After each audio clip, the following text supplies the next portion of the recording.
What if a band went viral across the globe, but nobody knew who they were?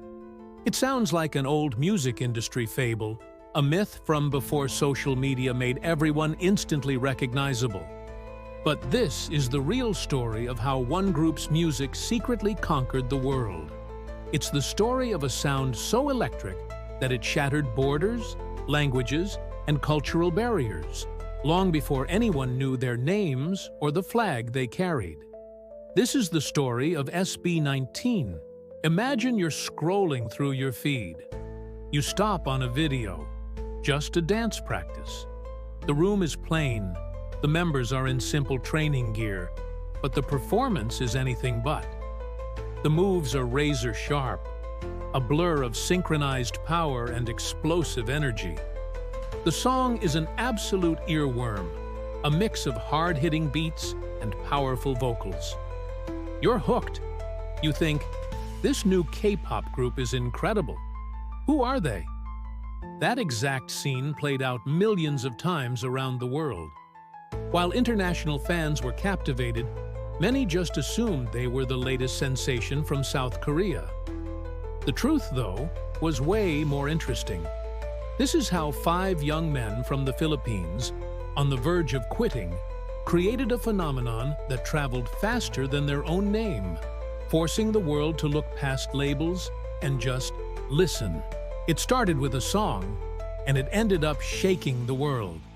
That song was Gento, a masterpiece of controlled chaos. In Filipino slang, Gento is a spin on ganito, meaning like this, while also playing on Gento, which means gold. The track itself is a declaration of earning your spot through hard work, like refining gold from raw ore. But for millions of listeners, the meaning came later. First, there was the feeling. The Gento challenge absolutely exploded on TikTok. It wasn't just a dance, it was a test. The choreography was so intricate, demanding a level of body control that was both intimidating and irresistible. From Brazil to Japan, dancers, influencers, and even other K-pop idols took on the challenge. The sound spread completely detached from its origin, a viral packet of pure energy. On YouTube, reaction channels were flooded with requests, and the pattern was almost always the same. A creator, usually a die-hard K-pop fan, would press play. Their eyes would widen. They'd praise the production, the aggressive rap, the soaring vocals, and the mind-blowing choreography, all while trying to figure out which Korean company they belonged to. The comment sections became a fascinating clash of perceptions. Early on, you'd see, "Wow, their Korean is flawless," or "What company are they from? Hybe?" Then a correction would appear, slowly at first, then in a flood. "They're not Korean, they're Filipino." This was the spark. For a huge part of its first global audience, Gento was an anonymous hit. The music captured them long before they learned the artist's nationality. The virality was completely organic, driven by nothing but the quality of the song and the performance. It proved that a great song doesn't need a pre-established brand or a familiar flag to take off. The track created a tidal wave of engagement that was impossible to ignore, and eventually landed on Billboard's World Digital Song Sales chart, peaking at number 8. It wasn't just a viral moment, it was a commercial breakthrough, and it happened while a huge chunk of its new audience was still asking, "Wait, who are these guys?" And the moment when fans figured it out? That was a show in itself. Reaction videos that had mislabeled SB19 as K-pop were quickly followed by new ones, with titles like, "I was wrong, they're Filipino." The surprise was real. This wasn't just a new group. For many, it was the discovery of an entirely new scene. P-pop, or Pinoy pop. The conversation shifted immediately. The initial assumption that they were Korean-trained wasn't totally off. They were formed by Show BT Philippines, a subsidiary of a Korean company. They went through the famously intense idol training system with grueling 9-hour workdays, relentless practice, and constant evaluations. That explained the polish and precision that so many viewers had chalked up to K-pop. But calling them K-pop clones missed the point entirely. The members themselves have been consistent about their identity. Their lyrics, often written by the members, are proudly in Filipino, weaving in local slang and cultural stories that are uniquely their own. This unveiling started a crucial conversation about perception in global music. Why was K-pop the default assumption for any high-level pop group from Asia? The Gento phenomenon accidentally held up a mirror to the world, revealing a major blind spot. The discovery that SB19 was Filipino wasn't just a fun fact, it was a recalibration. It forced a cultural awakening, making space in the global mind for another pop powerhouse from Asia. SB19 never pretended to be anything other than Filipino.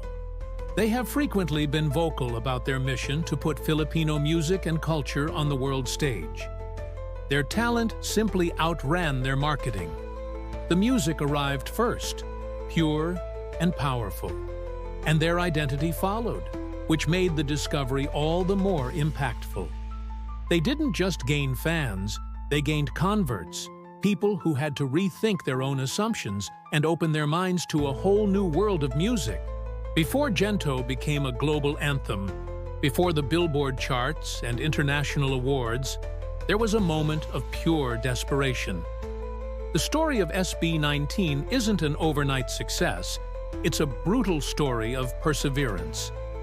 After debuting in 2018 with their ballad Tila Luha, the group was met with almost total silence. As they've recounted in interviews, the hardships were immense.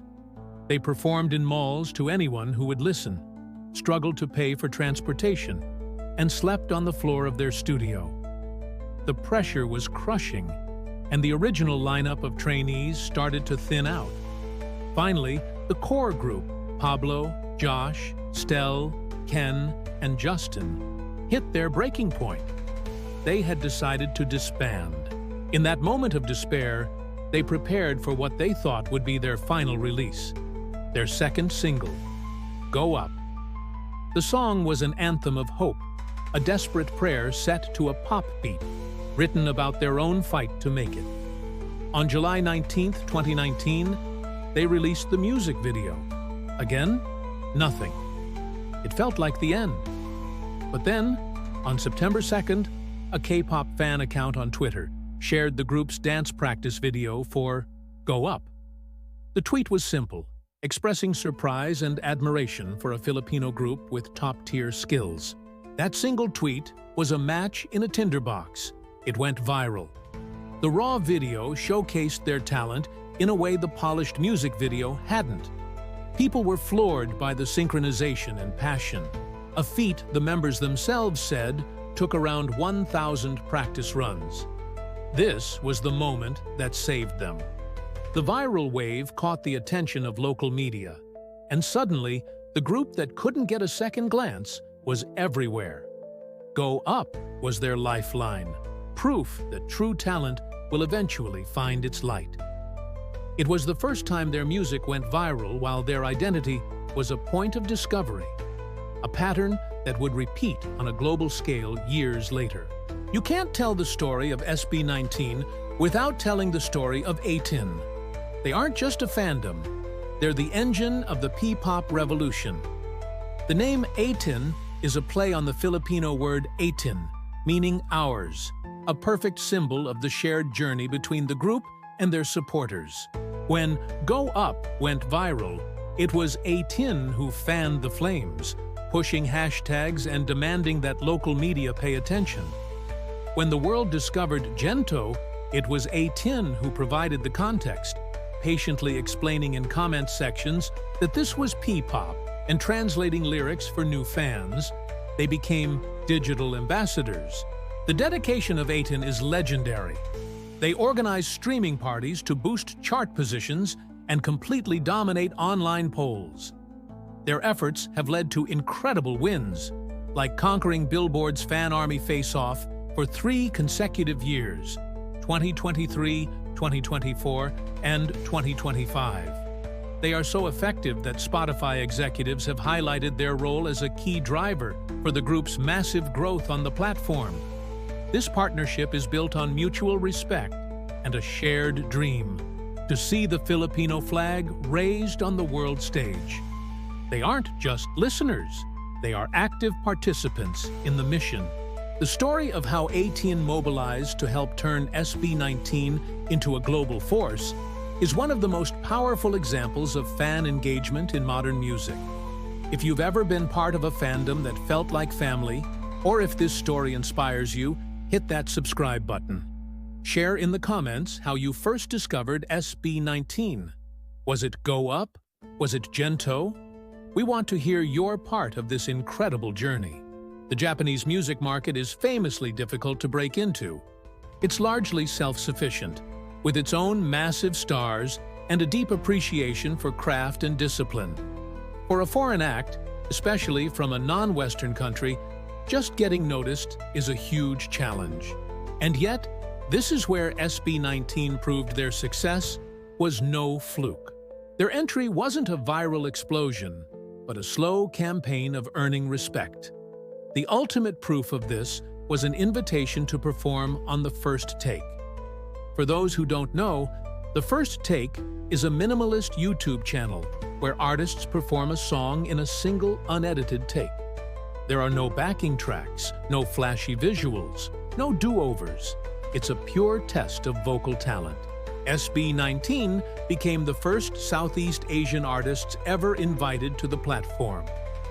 Their first appearance, a powerful performance of Gento, was a revelation for many Japanese viewers. Here was a group known for explosive dancing, standing still, and delivering flawless vocals under intense pressure. They followed it up with a deeply emotional rendition of their tribute to parents, Mappa, showcasing their stunning harmonies. Since then, they have been invited back, performing their tracks Damn and Time, a rare honor that cemented their status as respected vocalists and making them the first Filipino act to appear 4 times on the platform as of late 2025. The reception was overwhelmingly positive. This wasn't a case of mistaken identity. This was recognition earned through pure skill. Let's go back to that first moment of discovery. The viral dance clip, the jaw-drop reaction video, the TikTok sound that nobody could place, but everybody loved. That was the entry point for millions. The story of SB19's music arriving before their identity is a uniquely modern phenomenon. The fact that so many assumed they were K-pop isn't a knock on SB19. It's a testament to the global standard of excellence they achieved through years of sacrifice. They did it their way, infusing their music with their own language, culture, and story.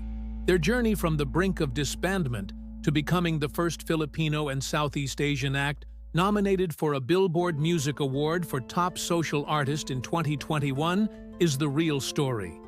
Their viral moments weren't the cause of their success, but the result of their relentless dedication. The hidden identity was never a strategy. It was just a temporary fog that lifted to reveal 5 artists who had been working in the dark for years.